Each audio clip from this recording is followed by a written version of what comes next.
সূরা বনি ইসরাইলের 101 নম্বর আয়াতের মধ্যে আল্লাহ পাক বলেন ওয়ালাকাদ আতাইনা মূসা 9 আয়াতিন বাইয়িনাতিন। ওয়ালাকাদ আতাইনা মূসা, আমি মূসাকে দিয়েছি। আল্লাহ বলেন কে দিয়েছে? আল্লাহ দিয়েছে। বলে না কে দিয়েছে? আল্লাহ দিয়েছে। আমি মূসাকে দিয়েছি 9 আয়াতিন। 9 আয়াত মানে 9। 9 আয়াত মানে কত? আমি মূসাকে 9টা বাইয়িনাত। এই বাইয়িনাতের ব্যাখ্যা হচ্ছে, তাফসীর হচ্ছে মুজিজা। আমি মূসাকে 9টা মুজিজা দিয়েছি। সুবহানাল্লাহ। এই 9টার কথা তাফসীরের মধ্যে হযরতে আব্দুল্লাহ ইবনে আব্বাস রাদিয়াল্লাহু তাআলা বলেন 9টা মুজিজা কি? আমি এক কথায় সেই নামগুলো উল্লেখ করছি, আপনারা স্মরণ রাখার জন্য চেষ্টা করবেন। 1 নাম্বার, মূসা আলাইহিস সালাতু ওয়াস সালামকে আল্লাহ মুজিজা হিসেবে একটা লাঠি দিয়েছেন। কি দিয়েছেন? লাঠি। জোরে বলেন না, লাঠি। আরো জোরে বলেন, লাঠি। এই লাঠিটাকে মূসা আলাইহিস সালাতু ওয়াস সালাম তার প্রয়োজন অনুযায়ী ব্যবহার করতে পারতেন। ফিরাউনের সময় জাদুবিদ্যার খুব বেশি প্রচলন ছিল। এদিকে খেয়াল রাখবেন, প্রত্যেক নবীকে মুজিজা দেওয়ার সময় যেই যুগে যেটার প্রভাব বেশি ছিল সেই বিদ্যায় সেই নবীকে বেশি পারদর্শী করে তুলতেন আল্লাহ। আরেকটু জোরে বলেন না সুবহানাল্লাহ। তারা জাদুবিদ্যা বেশি পারদর্শী ছিল। ঈসা আলাইহিস সালামকে আল্লাহ এই মুজিজাই দিয়েছেন। বনি ইসরাইল ফিরাউনের দরবারের রাষ্ট্রের বড় বড় জাদুকররা ফিরাউনের পক্ষ থেকে মূসা আলাইহিস সালামের সামনে অজগর সাপ, বড় বড় সাপ তৈরি করে মূসাকে ভয় দেখাচ্ছে। মূসা আলাইহিস সালাম আল্লাহকে বলেন, আল্লাহ এই যে কি এক অবস্থা, আমি আসলাম তার কাছে দাওয়াত নিয়ে, আর সে তো আমার জন্য এভাবেই প্রতিবন্ধকতা তৈরি করছে। আল্লাহ সুবহানাহু ওয়া তাআলা মূসাকে বলেন, ভয় নেই মূসা, তোমার হাতের লাঠি ব্যবহার করো। সুবহানাল্লাহ বলেন না। মূসা আলাইহিস সালাম তার হাতের লাঠি ছেড়ে দিতে এমন বিশাল এক অজগর সাপে পরিণত হয়ে গেল। সকল জাদুকরের তৈরি করা জাদুর সকল সাপ একসাথে মূসার তৈরি হাতের লাঠি সাপের ভিতরে, পেটের ভিতরে চলে আসছে। তোমরা বলো আল্লাহু আকবার। অর্থাৎ মূসার হাতের লাঠিকে আল্লাহ সাপে পরিণত করে দিয়েছেন। এটা ছিল মূসার একটা মুজিজা।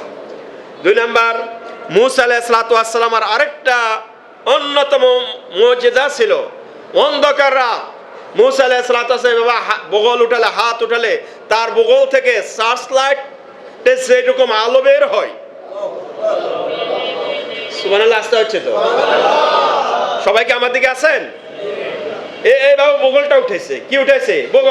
বগল উঠানোর সাথে সাথে আমরা কি লাইট বলি? টর্চ লাইট, সার্চ লাইট, যে লাইটে বলেন, এই লাইট জ্বালালে যেরকম আলো বের হয়, মূসা আলাইহিস সালাম বগল এইভাবে উঠাইলে তার বগলের নিচ থেকে এইভাবে শুভ্র আলো বের আরম্ভ হয়ে যেত। আরেকটু ধরে বলেন সুবহানাল্লাহ। এরপরে মূসা আলাইহিস সালামের আরেকটা মুজিজা ছিল, মূসা আলাইহিস সালাম মুখে তোতলামি ছিল। সেই কাহিনী একসময় আপনাদেরকে বলেছিলাম। মূসা আলাইহিস সালাম আল্লাহকে বলেছিলেন, আল্লাহ মূসাকে বলেছেন, মূসা তুমি বলো, কুল রব্বি জিদনি ইলমান রব্বিশরাহ লি সাদরি ওয়া ইয়াসসির লি আমরি ওয়াহলুল উকদাতাম মিন লিসানি ওয়া ইয়াফকাহু কাওলি। মূসা আলাইহিস সালাম এই কথা বলতে না বলতে মূসা আলাইহিস সালাম মুখে তোতলামি আল্লাহ দূর করে দিয়েছেন। 4, মূসা আলাইহিস সালামের আরেকটা মুজিজা ছিল, মূসা আলাইহিস সালাম ফিরাউন জাতির জন্য, তার সম্প্রদায়ের জন্য তিনি একটা বদদোয়া করেছিলেন প্লাবনের। তার দোয়াটা আল্লাহ তাআলা কবুল হয়েছিল, প্লাবন হয়েছিল। এরপরে পঙ্গপাল, তাকে আরেকটা মুজিজা দেওয়া হয়েছিল পঙ্গপাল। আরেকটা মুজিজা দেওয়া হয়েছিল উকুন। আরেকটা মুজিজা দেওয়া হয়েছিল ব্যাং। আরেকটা মুজিজা দেওয়া হয়েছিল রক্ত।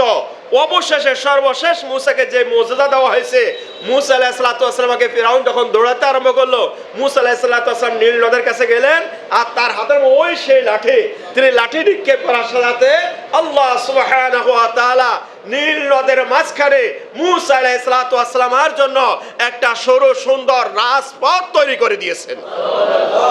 আর একটু সুন্দর করে বলেন সুবহানাল্লাহ। ও অনেক সময় প্রশ্ন করা হয় যে সাগরের বুকে সূর্যের আলো লেগেছে কবে? তখন এটার উত্তর হয়েছে যেদিন মূসাকে ফিরাউন দৌড়িয়েছিল। বুঝলেন না কথা? সাগরের বুকে, বলেন কি? সাগরের বুকে সূর্যের আলো কবে লেগেছে? যেদিন ফিরাউন মূসাকে কি করছিল? দৌড়াইতেছিল। তখন মূসা তো দৌড় দিলেন, নীল নদের কাছে গেলেন, মুসাকে আল্লাহ বলেন লাঠি দ্বারা আঘাত করো, আঘাত করার সাথে সাথে সাগরের বুক এভাবে উপরের দিকে উঠে গেল, উঠে রাস্তা হয়ে গেল। কার জন্য? মুসার জন্য। সুবহানাল্লাহ বলেন না। এই কথাগুলো আল্লাহ সুবহানাহু ওয়া তাআলা মুসার ব্যাপারে কোরআনুল কারীমের মধ্যে উল্লেখ করে দিয়েছেন।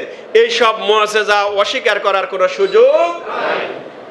আমি এইভাবে যদি কোরআনুল কারীমে অন্তত 25 জন নবী রাসূলের কথা আছে, পৃথিবীতে আল্লাহ রাব্বুল আলামিন অসংখ্য নবী রাসূল পাঠিয়েছেন, এর মধ্যে 25 জনের কথা এসেছে বা নাম এসেছে, এবং 25 জনের শুধু যদি মুআজিজা বলতে যাই তাহলে মুআজিজা এক এক নবীর মুআজিজার জন্য এক একটা জুমা নেওয়া যাবে, তাহলে 25 জুমা আমাদের কি হয়ে যাবে? শেষ হয়ে যাবে।